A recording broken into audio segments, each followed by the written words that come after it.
Schoolhouse Rock taught us that a bill must pass both chambers of the legislative branch and be signed by the chief executive to become a law. But what about the veto? How does Washington's veto process differ from Congress? And what is the historical fate of bills that have come against the governor's big red pen? Hi, I'm Senator Joe Fain. I'll break down how vetoes work and what the legislature can do when they think the governor got it wrong in 57 seconds.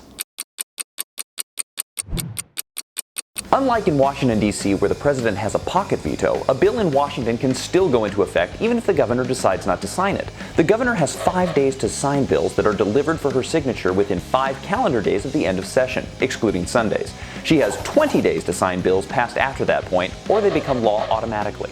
Where the governor's signature becomes more than just ceremonial is when it comes to vetoes.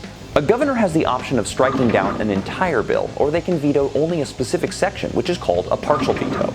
This is generally used to correct a mistake or address a single provision of a new law that the governor doesn't like, and is more widely used in budget bills, where there are thousands of spending and policy decisions in a single piece of legislation. While the veto was an important check on the power of the legislature too retains an important check on the governor through the veto override process. Article 3, Section 12 of the state constitution gives the legislature the ability to override a veto and create law without the governor's approval, with a 2/3 vote of the members present in both the House and the Senate.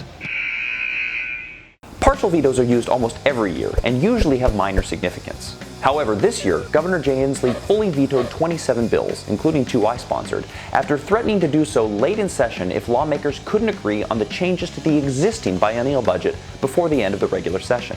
The governor also vetoed several pieces of legislation that he had specifically requested that the legislature pass. In essence, the governor killed his own bills. Most lawmakers were puzzled by this action, as the bills he struck down helped address affordable housing, health care, higher education access for people with disabilities, and would reduce barriers to recovery for drug and alcohol addicts. While this was unprecedented and frankly a little bit weird, it does provide a rare opportunity to learn about the veto override process. While lawmakers have attempted to override vetoes just 9 times in the past 25 years, only 2 have been successful, coming in 1998 and in 1996. The other instances saw attempts, but the Senate or the House either didn't have the votes, or one chamber voted to override and the other chamber didn't follow suit. If you like this video, share it around, then let me know what we should cover next. I'm Senator Joe Fain. Thanks for watching.